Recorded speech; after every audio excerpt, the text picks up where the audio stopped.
Assalamualaikum warahmatullahi wabarakatuh, Tribuners yang ada dimanapun. Kali ini kita berada di dialog ruang kita, Pos Belitung.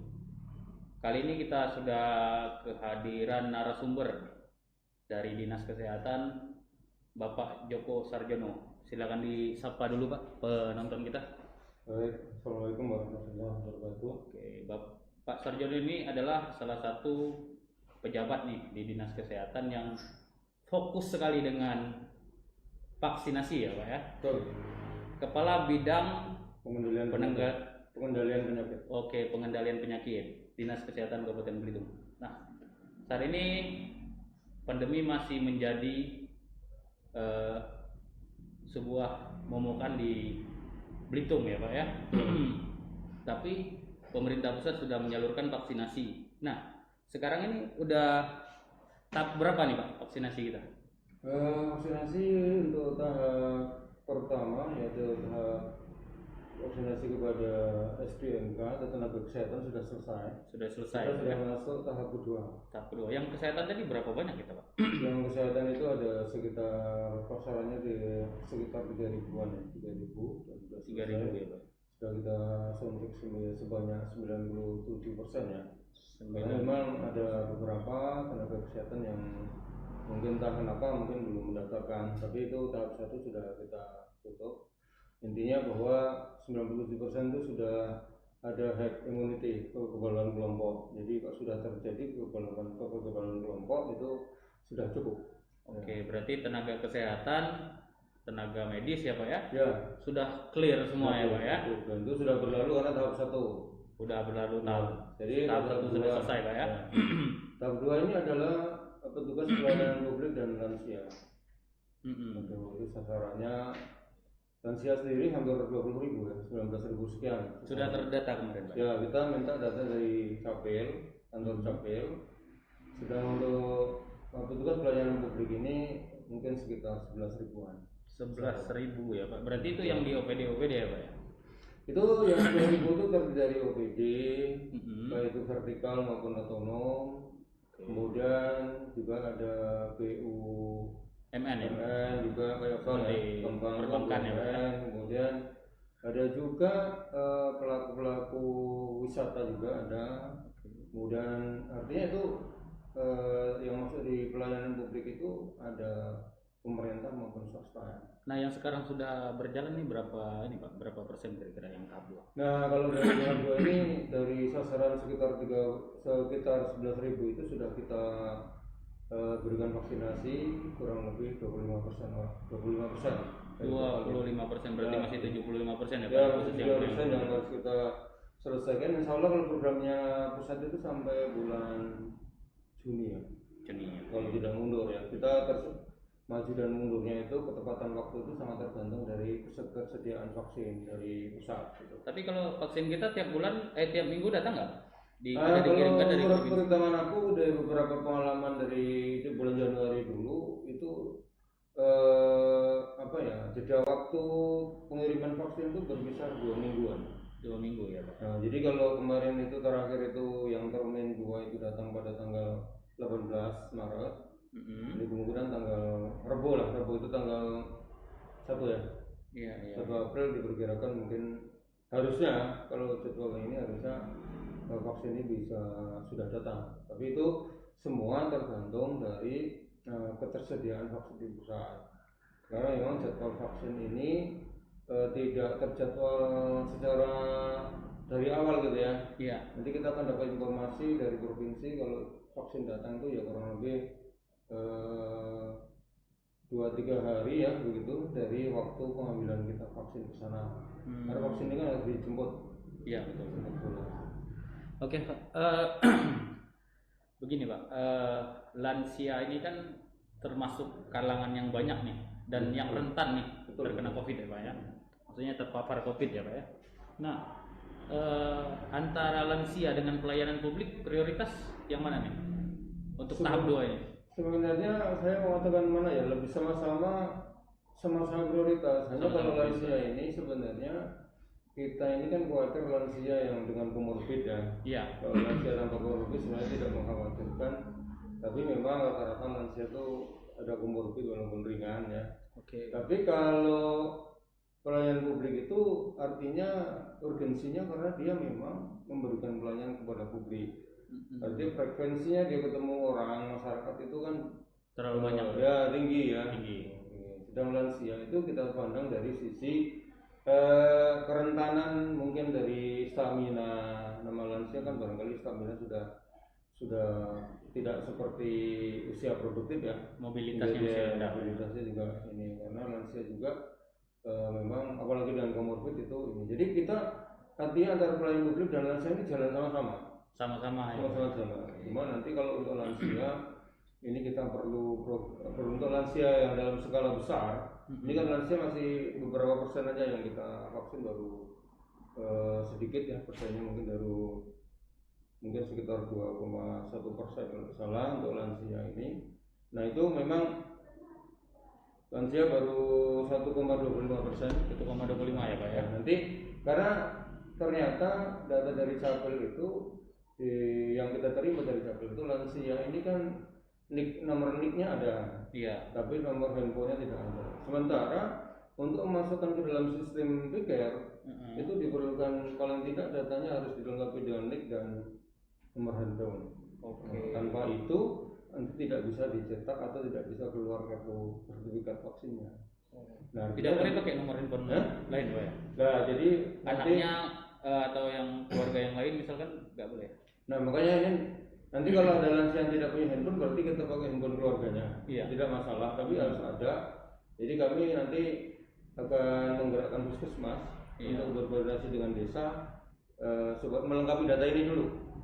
Data ini kita lengkapi, lansia-lansia ini sudah kita share ke puskesmas daftarnya, sehingga nanti dilengkapi nomor handphonenya, bisa di-verify dulu sebelum lansia datang. Ini kan lansia, kita tidak ingin nanti ada kerumunan lansia kredit gitu kan, sehingga nanti namanya lansia tidak boleh terlalu lama di lokasi. Makanya ini supaya didata dulu, di-verify dulu, dimasukkan dalam sistem, jadi begitu pendaftaran tidak terlalu lama mereka supaya lancar. Nah ini lagi kami koordinasikan dengan puskesmas supaya puskesmas itu koordinasi dengan desa masing-masing, sehingga nanti termin ketiga ini itu nanti kalau lansia ini bisa kita perbanyak populasinya yang kita vaksin, dan kalau bisa melibatkan seluruh kecamatan atau seluruh puskesmas. Jadi 9 puskesmas itu nanti mungkin bisa jalan paralel. Karena gini ya Pak, pada bulan Maret ini kan ada 7 yang meninggal dunia ya Pak ya? Dan statusnya usianya semua lansia semua ya Pak ya? Nah Pak, kemudian nanti bagaimana nih untuk lansia yang tidak bisa jalan misalkan, terus dia hanya terbaring di tempat tidur, nah itu apakah mereka berhak menerima vaksinasi atau strateginya dari dinas kesehatan nanti memberikan vaksinasi lah ke mereka seperti apa? Ya memang ini sebenarnya gini, karena memang vaksinasi ini kan harus dilakukan oleh pasienkesnya. Iya. Jadi kita ini hanya punya 10 pasienkes, itu 9 puskesmas, sebenarnya ada 11 pasienkes, yaitu KKP, rumah sakit umum dan puskesmas sebanyak 9, semuanya ada 11 pasienkes. Jadi karena ini menggunakan akun gitu sehingga kita nanti untuk lansia yang mungkin tidak bisa artinya tidak bisa datang sendiri karena kondisi mobilnya, ya mungkin kita barangkali kita akan jemput dengan ambulan, mungkin gitu. Jadi ambulan, artinya kita berikan vaksinasi di mobil, kita lakukan screeningnya juga di mobil. Mungkin untuk yang ini vaksinasi yang ini nanti mungkin akan kita khususkan ya barangkali nanti. Jadi karena gini kesulitannya itu kalau ternyata petugas itu harus, atau kalau petugas harus mendatangi lansia itu berarti perlu hari-hari khusus ya. Nanti ada dua choice nih, dua alternatif, yang mana yang lebih efisien dan efektif. Tentunya juga melihat sikon kayak mana lansia itu, apakah memang sudah tidak bisa benar dibawa ke lokasi, atau kalau dia masih bisa dimobilisasi ke lokasi, kita bawa ke lokasi, tidak masalah. Nanti kita berikan pelayanannya. Artinya ambulan dibawa ke ambulan menjemput calon vaksinasi ini, yang mendapatkan vaksinasi nanti dibawa ke puskesmas ya, Pak? Kalau itu masih memungkinkan ya, kita lihat sikon juga.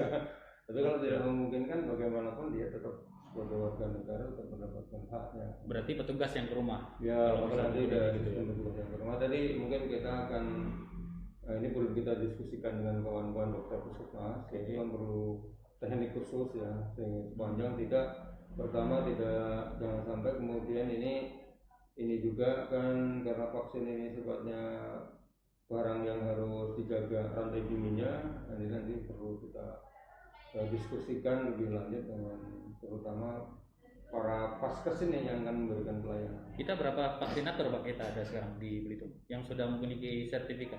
Vaksinasi sudah nakil itu lebih dari 100 lebih. Vaksinator ya? Itu termasuk di rumah sakit swasta atau hanya di? Tidak, vaksinator itu hanya ada di yang kita latih kemarin sebenarnya di swasta, ada juga di swasta. Ada Pak ya? Oke. Berarti mereka bisa membantu lah untuk bisa agar vaksinasi ini disalurkan cepat ya? Bisa. Kayak kita waktu vaksinasi di Puskesmas Tanjung Pandan, itu kita sudah menggunakan bantuan dari rumah sakit utama. Sama untuk di Saga itu menggunakan bantuan dari rumah sakit Timah. Karena mereka memang vaksinator yang sudah dilatih, memang mereka bisa diperbantukan manakala kita butuhkan ya. Kalau kita ingin vaksinasi dalam skala besar, itu mereka siap. Berarti ada keterlibatan bukan hanya pemerintah daerah ya, di sini ya. Berarti ada juga teman-teman yang lain di rumah sakit swasta, berarti mereka juga peduli nih dengan penyaluran vaksinasi ini agar cepat terrealisasi lah Pak ya. Pak, kenapa kita cuma 2 puskesmas? Kita kan puskesmas Saga sama Tanjung Pandan nih Pak ya, sebagai tempat atau area yang vaksinasinya. Ini kalau sementara ini ya petugas pelayanan publik OPD itu kan keberadaannya di Tanjung Pandan. Atas pertimbangan itulah sebenarnya kenapa kita tunjuk puskes Tanjung Pandan dan Saga. Sebenarnya Tanjung Pandan, Saga dan Merawas. Hanya puskesmas itu kan gabung di pokoknya 3 puskes itu kita libatkan.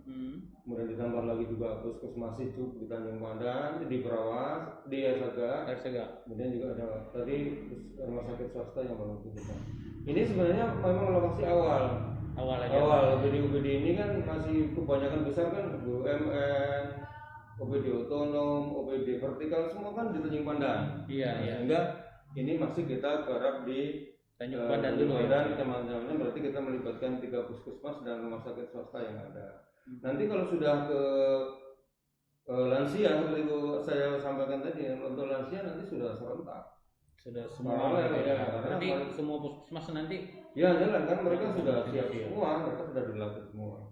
Target Belitung nih selesai vaksinasi nanti ke masyarakat ataupun ke kalangan berbagai stakeholder nih bulan berapa Pak kira-kira? Kalau jadwal dari provinsi kemarin disampaikan ke kita waktu webinar itu tuh untuk pelayanan publik ini sama lansia itu harus selesai bulan Juni.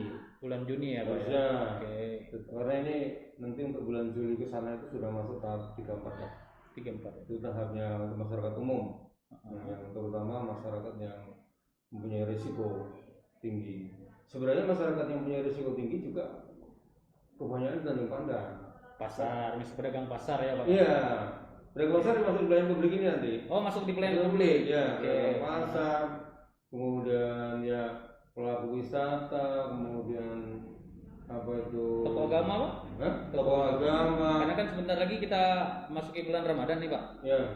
Mobilitas para tokoh-tokoh agama kan mungkin agak tinggi nih. Tokoh agama sebagian sudah kita vaksin kan? Sudah Pak. Kita bersamaan dengan kemarin juga dengan rekan wartawan kemarin satu yang. Jadi itu kenapa di Tanjung Pandan itu anunya, tapi nanti tentu kalau sudah sampai kepada masyarakat usia ini dan saya sampai dengan masyarakat umum ya sudah paling tidak itu nanti 9 khusus itu jalan orang semua. Jalan serentak gitu. Strategi lain mungkin Pak agar vaksinasi ini cepat tersalurkan. Ada nggak kira-kira dari pemerintah mungkin strategi khusus ke apa gimana selain dari yang ada sekarang, selain yang jemput bola tadi ya Pak ya, itu untuk lansia ya Pak. Ada nggak kira-kira untuk sekarang? Nah sebenarnya untuk terutama di pelayanan tahap 2 ini memang kita pendataannya kan bersama dengan Dukcapil ya. Jadi untuk dari segi pendataannya, jadi supaya vaksin ini bisa segera didistribusikan dengan cepat ya, memang kita pendataan terus ini. Kita Pendataan terus setiap hari ya. Data terus, data yang masuk juga begitu ada data masuk itu dia biasanya berkirim surat kepada kita, memberikan surat dalam bentuk hardware. Iya. Itu langsung kita download itu supaya dikirimkan dengan software. Oke. Software itu ada data NIK dan nomor HP-nya supaya ini nanti langsung bisa kita verify sehingga ini memudahkan. Kalau kita ini strateginya sebenarnya tidak pernah terlalu lama ya, begitu vaksin datang itu sehari 2 hari langsung kita gerak. Jadi itu strateginya memang data harus siap gitu. Banyak tapi Pak yang datang ke Dinkes misalkan mengajukan surat, oh saya dari OPD ini nih mengajukan bahwa meminta vaksinasi lah. Banyak sekali. Jadi sangat luar biasa karena kami juga itu dalam pendataan itu kesilatannya kami juga ada punya OPD apa sih, kemudian swasta itu mana saja sih, itu kan banyak ya. Yang melakukan pelayanan publik itu kan kita tidak apa ya, jadi kita ini sambil ya aktif tapi juga pasifnya ada juga nunggu nanti mereka, tapi nanti kalau mereka mengajukan itu langsung kita tindak lanjuti supaya disiapkan atau datanya soft copy sehingga nanti untuk verifnya tidak kesulitan. Kalau hard copy kan kita harus ketik ulang. Kalau bisa diambilkan soft copy dalam bentuk Excel, petugas yang pengolah tinggal copy paste ya Pak? Ya, tinggal masukkan. Nah ini yang saya pikir jangan sampai nanti di lapangan itu kredit. Salah satu juga untuk menunjang supaya vaksin ini segera tersalurkan ya, data harus siap. Jangan sampai kemudian nanti data tidak siap, vaksin sudah datang, kita kan masih pendataan itu. Jadi kita ini jualan terus itu ya, karena jadwal vaksin itu tidak bisa seperti awal saya katakan tadi, tidak bisa kita prediksi kan tanggal berapa datang. Itu pun hanya pengalaman saya selama saya mengamati dari Januari sampai Maret ini, itu paling cepat vaksin tuh dikirim tuh dalam jangka 1 minggu. Ya, dalam 2 minggu. 2 minggu ya. Walaupun pernah di bulan Januari itu hampir 1 bulan ya, pernah juga. 1 bulan yang pertama. Ya, termin 1 sama termin 2 di tahap 1 itu hampir 1 bulan. Oh, jauh sekali rentannya. Ya, tapi di bulan Februari Maret ini saya hitung ya kisaran 2 minggu. 2 minggu ya. Karena kita udah agak mulai cepat berarti. Ya, mudah-mudahan kita juga. Ini karena kita tuh mengejar bulan puasa juga. Ada nggak upaya dari pemerintah kabupaten ataupun misalkan dinas kesehatan mendorong nih agar ke Kementerian Kesehatan mungkin mendorong agar vaksin itu cepat disalurkan gitu Pak? Karena kan kita punya deadline nih sampai Juni nih. Sebenarnya itu kalau secara ini sudah pernah sering kita sampaikan bahwa dalam webinar dengan kementerian, selain kita sampaikan terutama webinar waktu awal pelaksanaan vaksin ya, itu sudah kita sampaikan agar kita Belitung dan Belitung Timur ini kan daerah kepulauan pariwisata nih Pak, kita banyak mengunjungi juga. Artinya kenapa kami kan kalau ngambil vaksin ke provinsi itu hanya sedikit kan, artinya tidak efisien ya, terutama di biaya tenaga dan biaya. Jadi kita sudah sampaikan ke pihak kepala dinas provinsi ya, ke pusat melalui kepala dinas provinsi agar Belitung ini ya kalaupun nanti sudah ada alokasi dari pusat bisa ditambahkan, karena alokasi ini sudah dibagi dari kementerian. Misalnya Belitung itu dapat 200 rial, ya segitu. Cuma nanti kita minta tambahan karena ada stok provinsi. Kayak kemarin kita kan jatahnya cuma 260 rial di termin kedua. Saya ajukan lagi 300 rial, saya ajukannya, tidak main-main. Supaya karena vaksin replicator kita itu kan muat 8.000. 2 TCW itu muat 8.000. Berarti kalau hanya cuma 500 masih banyak yang kosong. Iya, kalau data 200 kan kosong saya. Tapi kemarin alhamdulillah dia tambahin cuma 40 rial. Jadi kita terima 300 rial. Jadi kita selalu berusaha supaya ya Belitung sama Belitung Timur ini diprioritaskan tambahannya, karena kita jauh, kalau kita di darat kan kita ya enak datangnya itu kan tidak terlalu, karena ini harus pakai maskapai ya Pak ya. Ya itu harus bagusan, harus nginap dulu mungkin gitu. Sehingga ambil hari berangkat hari ini mungkin bisa pulangnya baru besok kan gitu. Nah, kira-kira nih Pak, teman-teman tenaga medis ataupun vaksinator yang sekarang bertugas di dinas kesehatan ada merasa gimana nggak dengan adanya pandemi dan penyaluran vaksin ini? Karena kan sebagai garda terdepan ya Pak ya. Ya. Ada nggak keluhan dari teman-teman di kesehatan? Sejauh ini memang tidak ada keluhan mereka. Ya, memang terus terang memang vaksinasi ini kita ya didengungkan oleh pemerintah pusat kan baru di akhir-akhir tahun. Sementara kita menyusun anggaran tahun 2021 itu kan sudah di akhir tahun, katakanlah bulan November itu sudah close. Artinya memang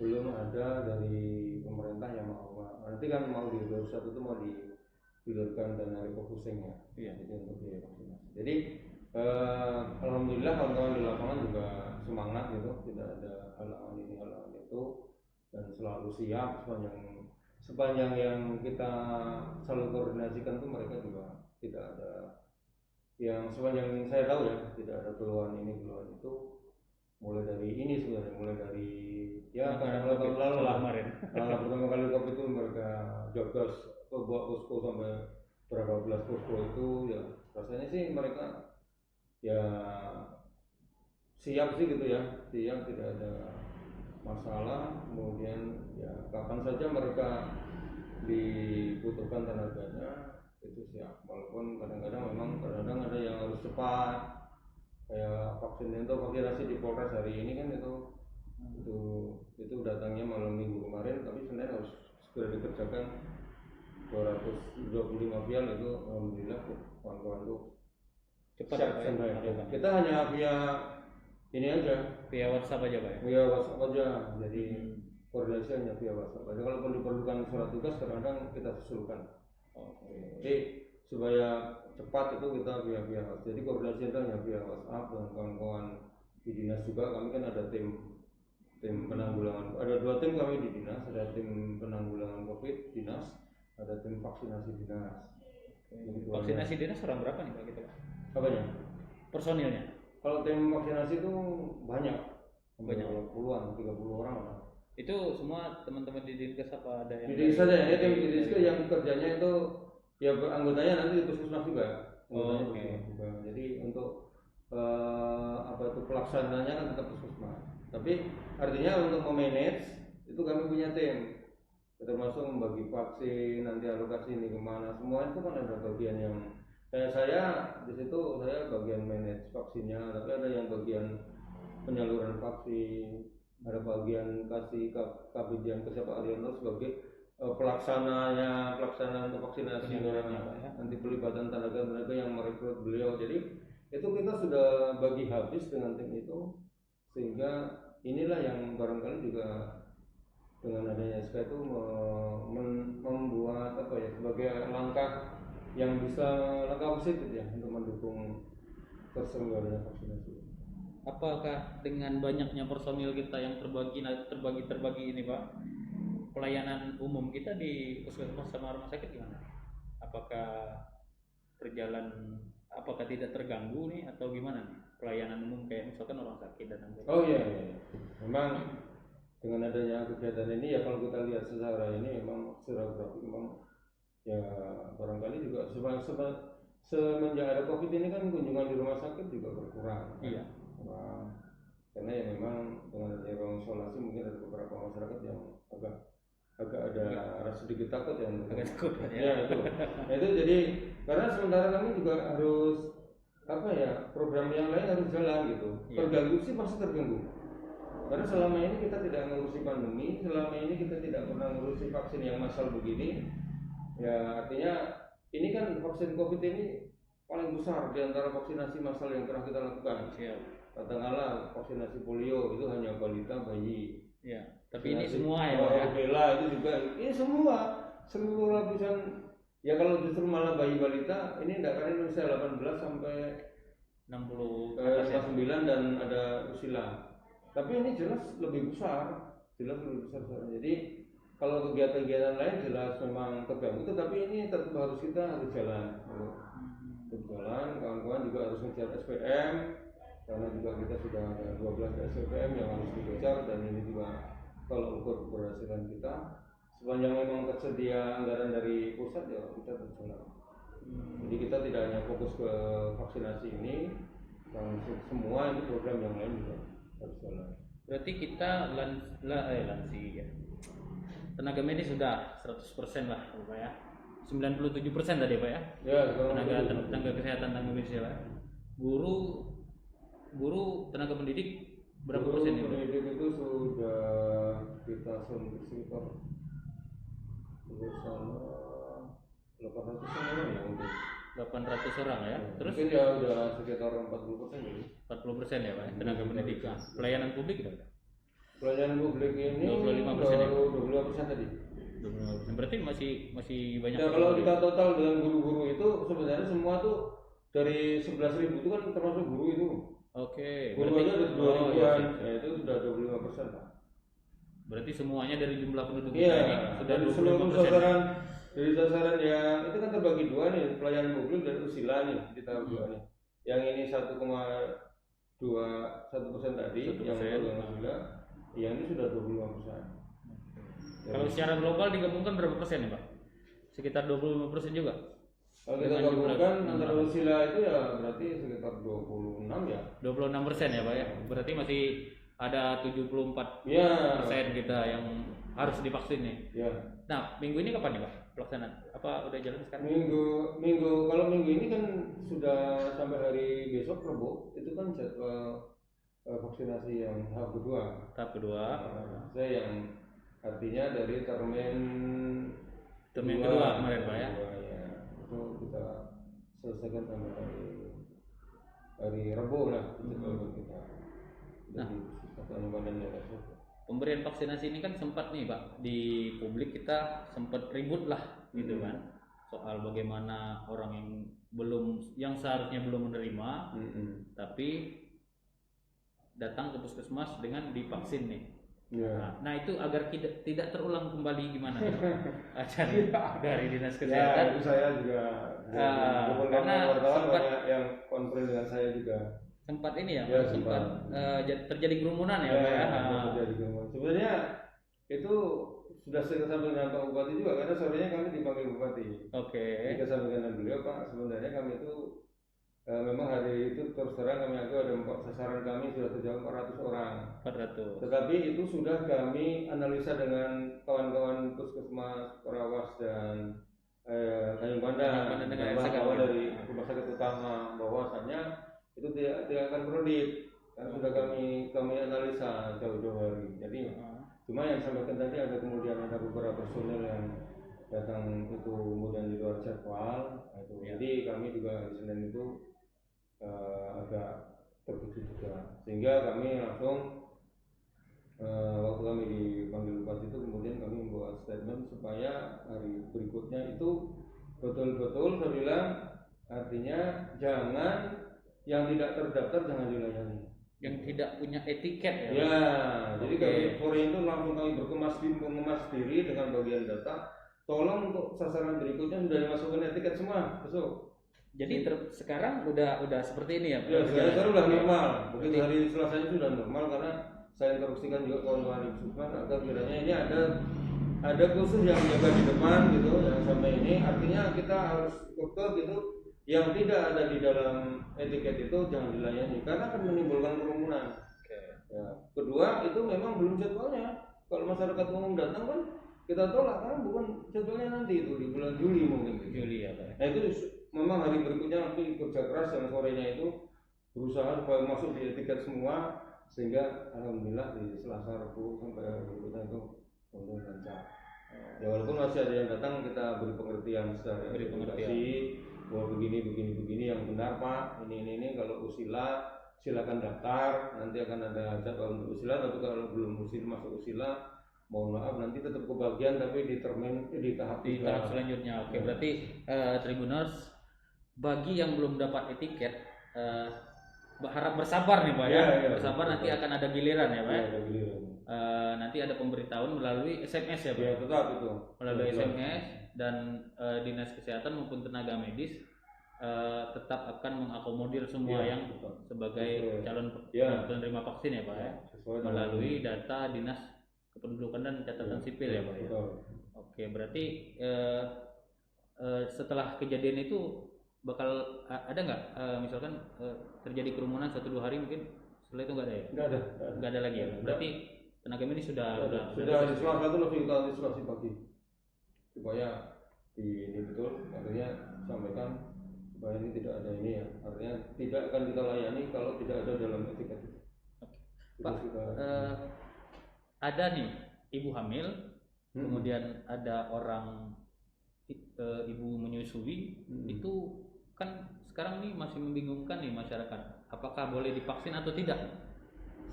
Ya dulunya memang tidak boleh itu, tapi kalau untuk setahu saya kalau ibu menyusui itu boleh. Boleh. Kalau ibu hamil saya belum tahu, karena kadang-kadang kita ini kan ada juga kita ada instruksi juga dari kawan-kawan Persatuan Dokter Penyakit Dalam misalnya.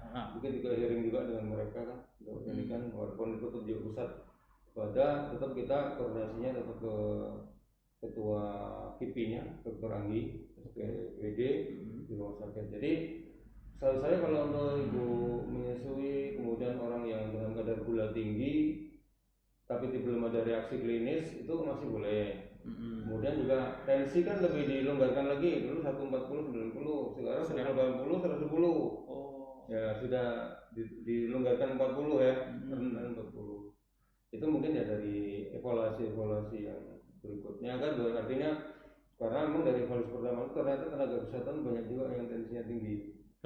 Karena kurang tidur kali ya Pak, terus capek kurang tidur, jadi tensinya tinggi ya Pak. Dan sebanyak ini ternyata sudah dievaluasi tensi tinggi sepanjang tidak lebih dari 180 bisa. Jadi ini dalam rangka memang supaya vaksin ini segera terserap, saya diberikan kepada masyarakat. Salah satunya dilonggarkan untuk itu berdasarkan pengalaman empirik tentunya. Kalau empirik di lapangan oleh dokter-dokter yang menangani ternyata mungkin 150 tidak mengapa divaksin. Dan selama ini memang di Belitung belum ada terjadi KIPI ya. Nah kalau untuk yang terkena COVID nih, misalkan dia pernah terpapar COVID, terus berapa bulan nih harus dia layak mendapat vaksin? 3 bulan.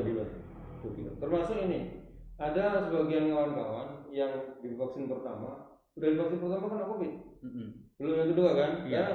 Kesempurnaan kekebalan itu kan setelah divaksin 2 kali.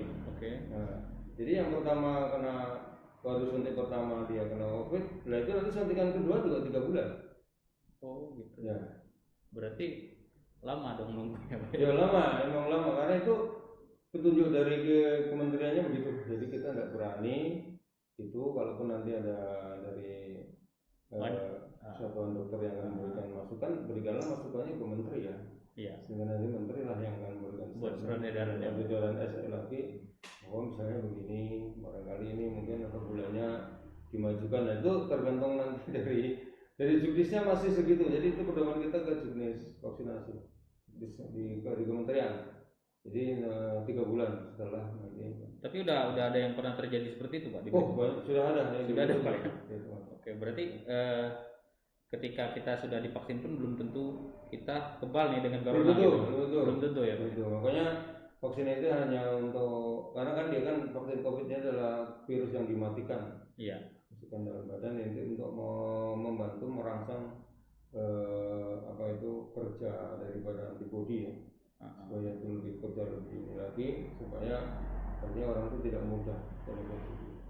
Walaupun itu juga memang harus kita akui ada beberapa orang yang sudah divaksin itu terkena juga. Walaupun dia udah selesai. Ya, tapi ada yang berpendapat bahwa dari satu kalau orang yang udah divaksin itu walaupun kena itu tidak akan menimbulkan keparahan gitu ya.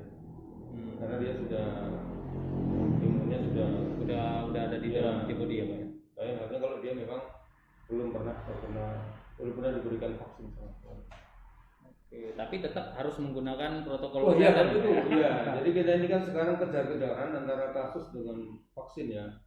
Jadi kita vaksin ini lambat-lambat akan mengejar kasus gitu, sehingga nanti kita berharap bahwa penularan ini kan bisa kita eliminir ya dengan adanya. Tapi tentunya memang yang untuk mengejar kasus ini memang strateginya ada 2, vaksinasi dan protokol kesehatan. Tidak boleh kita kemudian vaksinasi meninggalkan protokol. Jadi protokol dengan vaksinasi ini harus jalan seiring, paralel dia, untuk mengejar apa itu dari penambahan dari penularan Kasus-kasusnya, seperti ini. Supaya ya mungkin data dari Kementerian Kesehatan juga mengatakan bahwa selain vaksinasi ini kan angka penularan di tenaga kesehatan juga rendah ya. rendah gitu. Gimana Pak dengan orang-orang yang ada di kepulauan? Kayak kita kan kalau di Belitung nih ada Selat Nasik, ada Pulau Gersik, ada Pulau Seliu, ada Pulau Sumedang. Nah, itu gimana nanti strategi untuk pemberian vaksin? Nah itu sebenarnya begini. Kita akan lihat nanti situasinya. Kalau untuk di Pulau Selat Nasik sendiri nanti pasti di sana ada puskesmas. Iya. Tidak masalah untuk di 3 desa ya. Selat Nasik, Buan dan Petaling itu tidak masalah. Karena itu bisa dijangkau. Paling nanti ada satu desa di Pulau Gersik dan dusun-dusun di sekitarnya itu yang akan kita pelajari lebih lanjut. Kalau mereka tidak bisa dimobilisasi, apakah nanti bisa vaksin itu dibawa ke Gersik? Karena vaksin ini juga harus terkontrol suhunya. Itu juga harus nanti akan kita diskusikan. Sepanjang vaksin ini bisa terkontrol suhunya sampai Pulau Gersik itu tetap terjaga dalam kolbok 2-8 itu mungkin bisa dilakukan di lapangan.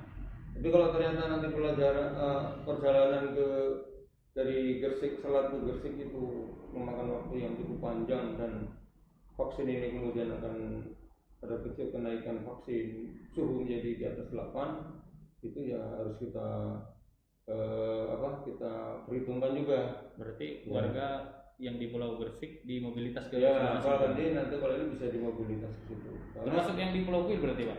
Ya pulau ini. Nanti kalau memang bisa dimobilitas di Gersik kan yang pulau-pulau itu bisa dimobilitas di Gersik ya. Tapi ini nanti kita akan bicarakan teknisnya ini kan dengan kawan-kawan khusus dan pengelola vaksin sampai bagaimana supaya kalau sepanjang yang kita alami selama ini kalau dropping vaksin dari Tanjung Pandan ke Selat aman ya Pak ya? Ya sampai sana itu suhu masih udah pernah dicoba ya Pak? Udah pernah dicoba? Sudah. Vaksin rutin itu vaksin DPT basic itu di cerita itu drop selama ini dan itu menurut pengalaman mereka masih aman Pak sampai Selat. Nah cuma nanti ke Gersik ini yang kita lebih jauh kan? Ya lebih jauh, Gersik, Pulau Kuil. Ya, ada satu lagi pulau itu. Vaksin yang rusak di jalan. Kalau itu ternyata tidak memungkinkan, berarti sasaran yang harus dimobilisasi. Entah nanti mungkin yang Gersik itu. Kalau memang Gersik itu lebih dekat ke Tanjung, ya nanti kita diskusikan juga antara Puskes Selat dan Puskes Tanjung Pandang, supaya sasarannya bisa dialihkan. Kalau yang Seliu ini Pak gimana nih? Karena kan Seliu kan pulau, kita tahu sendiri ini pulau wisata yang banyak mungkin kayak kemarin tuh mobilitas orang ke Pulau Seliu banyak sekali nih. Nah itu gimana? Sebenarnya Seliu itu kalau menurut saya perjalanan cuma setengah jam. Ya. Gak lama. Jadi kemungkinan kalau menurut analisa saya dropping vaksin kalau harus dilaksanakan di Pulau Seliu itu masih memungkinkan karena itu biasanya cuma setengah jam. Mungkin vaksin ini kan di drop dari Mombalong ya tentunya kan. Iya. Mombalong ke sana itu saya kira vaksin masih aman. Sumedang nih Pak, pulau terluar kita. Sumedang ini tentu. Nah kalau Sumedang ini mungkin lain pula ini paling jauh ini. Kalau dilaksanakan Sumedang tidak mungkin, jelas tidak mungkin. Vaksin akan rusak. Karena kita membutuhkan waktu sekitar 4 jam nih ya, Sumedang. Itu masuk ke wilayahnya, masuk ke Puskesmas Marusa itu. Itu masuk Puskesmas. Jadi ketika orang ingin mendapatkan vaksin, dia harus ke sebenarnya ada di Puskesmas Marusa. Kalau lihat dari kewilayahannya kayak gitu. Pasti ke sana. Tapi nanti coba kita diskusikan dan kawan-kawan. Nah, mereka Sumedang itu kan lebih dekatnya kemana ya? Ke Seliu ya? Ke Seliu Pak. Seliu. Iya. Nah, itu juga bakal bisa kita laksanakan nanti di Seliu. Tapi kalau dari segi analisa saya kayaknya kalau dari Tanjung ke Selat aja masih bisa. Rasanya dari Mombalong ke sana harus bisa. Harusnya vaksin itu masih bisa karena itu memang karena vaksin itu tapi mungkin tidak bisa dalam jangka, dia kan tidak boleh lama, paling kita pelayanan dari jam 8 sampai jam 12. Oke, berarti kalau nanti jauh di tempat jauh mungkin bisa diperpendek. Karena kan artinya vaksin yang tersedia itu tidak boleh lama-lama di dalam kolbok kalau dia udah keluar dari vaksin replicator, dia akan masukkan dalam vaksin karir kan, vaksin untuk dibawa itu suhu dingin tapi di dalam termos itu kan juga waktunya terbatas. Berapa jam itu? Hah? Berapa jam biasanya, Pak? Kalau itu ya kalau dia katakanlah dari Balong ke Selat itu ya paling pelayanan masih sekitar 2 jam mungkin masih bisa, tapi lebih dari itu kuarter vaksin ini apa ya naik Rusak ya, Pak? Suhunya naik, rusak ya. Jadi secara teknis sekali, tapi ini nanti itu hanya alternatif masih memungkinkan, tapi nanti kita akan lihat gitu ya. Tapi memobilisasi orang Soli ke Pembalong mungkin juga bukan perkara gampang ya, karena penduduknya ramai ini. Saya kira ini juga alternatifnya kalau memang bisa dilaksanakan. Saya tentunya nanti itu laksanakan di pulau itu sepanjang masih artinya vaksin ini karena selama ini kawan-kawan sudah terbiasa juga terus Pembalong itu membawa vaksin ke Sleep. Iya. Di Posyandu kan ada. Itu nanti kita akan diskusikan dengan kawan dari Pembalong kayak mana anunya ini, berapa lama jam dia bisa ini. Tapi pada prinsipnya sebenarnya bisa dilaksanakan. Bisa dilaksanakan. Sepanjang artinya perjalanannya tidak mengganggu. Kalau yang di pesisir gimana nih, Pak, strateginya? Kayak misalkan yang Tanjung Rusa yang jauh kan, apakah di paskes mereka di sana atau gimana? Kayak di kita yang di Sungai Padang misalkan, itu gimana? Kalau jalan darat barangkali masih bisa dimobilisasi ya. Iya. Jalan darat. Jadi mungkin kalau untuk jalan darat itu masih kita harapkan memang kalau bisa dilaksanakan di puskesmas. Itu supaya ya artinya memang kalau di puskesmas itu kan suhu vaksin lebih terjaga. Iya. Karena di puskesmas ada vaksin replicator, keluarnya itu artinya tidak serta-merta banyak, keluarnya dikit-dikit gitu loh. Kita habis mungkin berapa vial habis, karena rantai pendinginnya itu ada di situ. Itu dalam rangka menjaga suhu ya. Kapan, Pak, kira-kira akan dilakukan di luar dari kecamatan ini? Jadi setelah kalau untuk Tanjung Pandan ini targetnya kapan nih selesai nih, Pak? Tanjung Pandan ini sebenarnya memang vaksin Tanjung Pandan ini ya kalau untuk Tanjung Pandan pelayanan publik ini kan tadi saya katakan di jadwal dari pusat itu kan Juni ya untuk pelayanan publik nih. Iya. Ini artinya pelayanan publik dan lansia sebenarnya. Nah, jadi lansia juga sebenarnya lansia juga bulan Juli diharapkan sudah selesai harusnya. Semua lansia. Ya. Cuma kita lihat nanti tergantung dari vaksin yang dropping ke kita. Semakin banyak vaksin yang di drop ke kita, semakin cepat kita, Pak, ya, penyaluran. Nah selama ini kan puskesmas yang luar-luar ini belum pernah kita dropping vaksin karena kita belum menjangkau lansia-lansia yang lansia di Tanjung Pandan tuh. Dan memang nanti lansia juga paling besar proporsinya kan di Tanjung Pandan. Ya.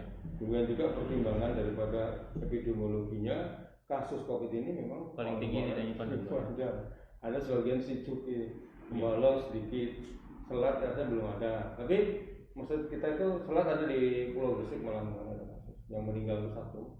Tapi maksudnya dari segi besaran masalahnya itu di nah, setelah Tanjung Pandan selesai, Kecamatan Sinju kan menjadi tempat yang sangat apa ya, Pak, ya? Banyak orang yang datang ke sana untuk berwisata nih. Iya, betul. Menjadi tempat yang rentan juga nih. Nah, itu apakah nanti setelah Tanjung Pandan ke Sijuk atau gimana nih? Karena sebagian mungkin dari segi pelayanan publik tadi hotel-hotel mungkin udah masuk ya, Pak, ya? Udah masuk terus. Nah, bagaimana nih dengan yang bawa kapal nih ke pulau, kemudian pedagang-pedagang yang ada di sana, terus yang pengelola objek-objek wisata. Ya, jadi memang itu untuk pelaku wisata sudah kita cicil ya. Sudah. Kita cicil hotel yang besar di Kecamatan Sijuk itu 5 hotel sudah vaksin semua. Ya. Kemudian nanti tanggal 5 itu kita ada sasaran 100 orang, itu juga pelaku wisata di Kecamatan Sijuk. Itu program khusus yang canangkan oleh provinsi, tapi kita juga pelaksananya vaksin ini juga ada tambahan vaksin itu nanti ada rencana kita 100 orang itu ada ya yang apa budaya resto Ya. kemudian juga ada apa itu yang sering bawa bot itu ya apa itu Ya. dia apa kapal Pelaku gitu ya. wisata juga di termasuk. Itu mulai kita harus kita ini dalam rangka juga mendukung wisata di Kecamatan Suci. Termasuk driver-driver teman-teman Itu travel nanti juga kita ya. itu sudah ada juga ada kita semua nanti Udah semua. ya tinggal kita nanti ya namanya ini tetap kita bertahap ya. Oke. Kita bertahap jadi kita nanti tetap kita usahakan supaya segera laksanakan vaksinasi untuk pelaku wisata. Tapi untuk hotel juga di Tanjung Pandan juga sudah kita cicil juga. Jadi cicil Banyak sih, semua ya. ya. Berarti nanti selesainya Ya, bareng-bareng ya, Pak? ya, jadi kecamatan itu sudah kita cicil ya. Untuk Udah pelaku dicicil, wisata. ah, oke. Kita cicil. Udah. Oke, Tribuners, kita rehat sejenak dulu. Nanti kita lanjutkan dengan bincang-bincang dengan Pak Joko nih, bagaimana strategi maupun cara dari Dinas Kesehatan untuk melakukan penyaluran vaksinasi agar cepat. Oke, assalamualaikum warahmatullahi wabarakatuh.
Oke, Tribuners, kembali lagi bersama saya Bisa Randy, jurnalis Pos Belitung. Nah, kita akan melanjutkan bagaimana bincang-bincang tentang vaksinasi nih.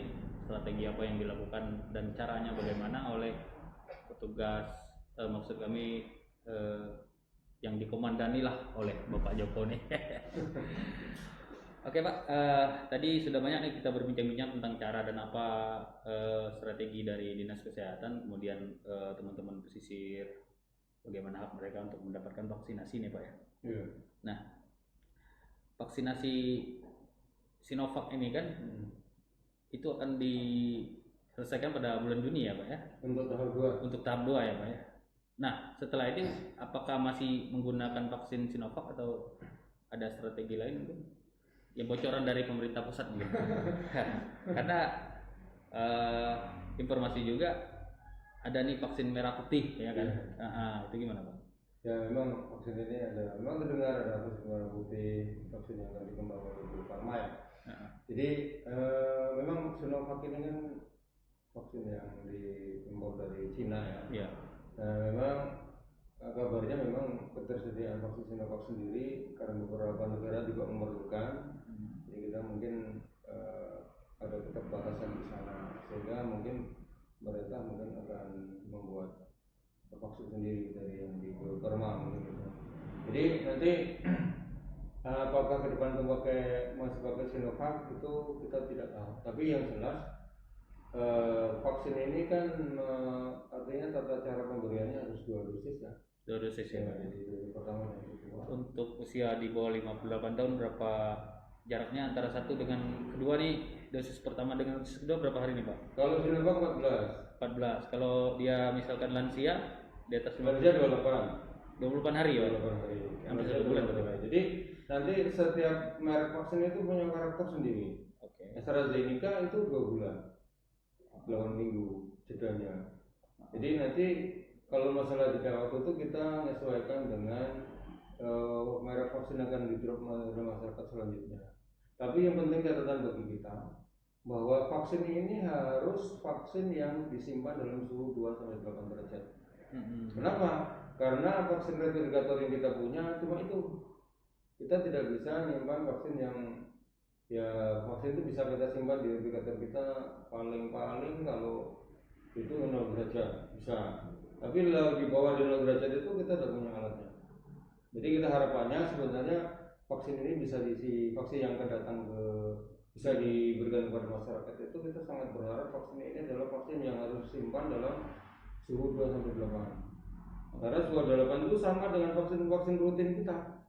Kalau misalkan tiba-tiba nanti Kementerian Kesehatan memberikan vaksin yang suhunya harus di bawah ataupun di luar dari 28 derajat tadi Pak ya?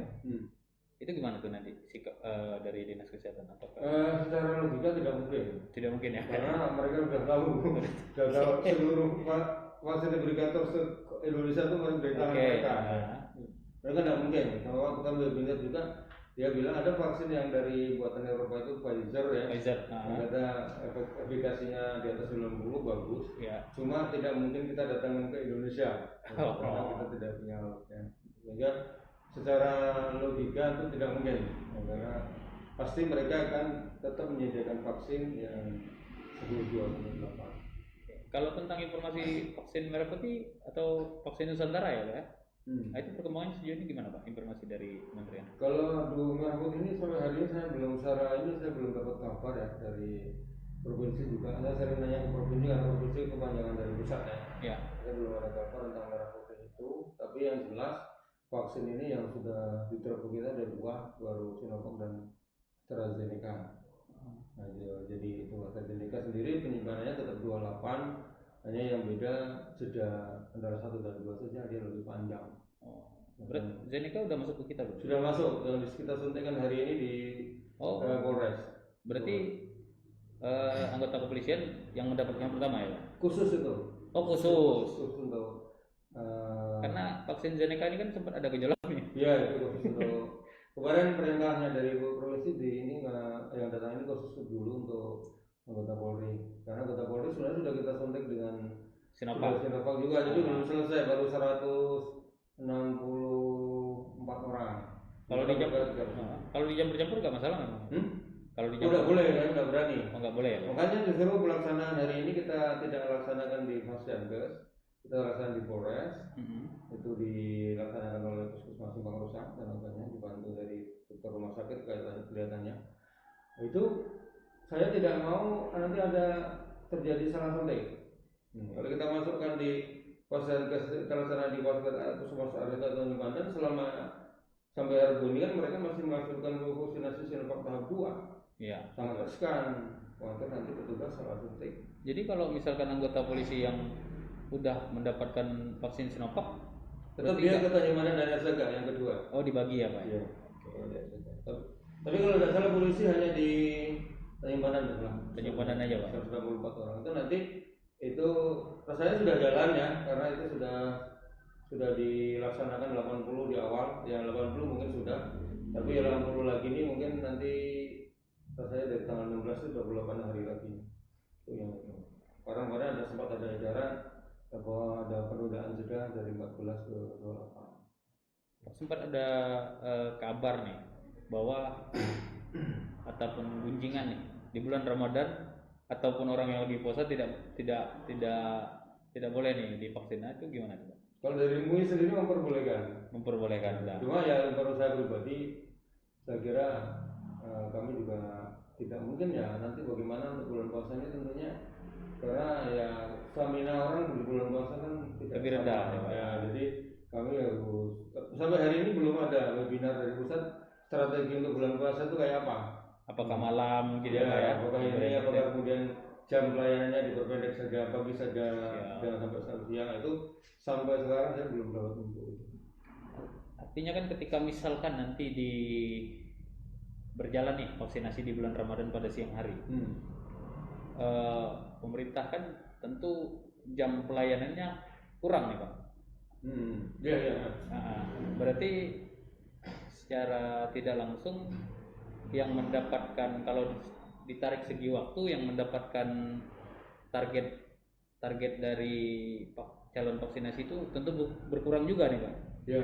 Itu mengganggu nggak kira-kira ada? Ya paling nanti sebenarnya yang agak panjang waktunya ya.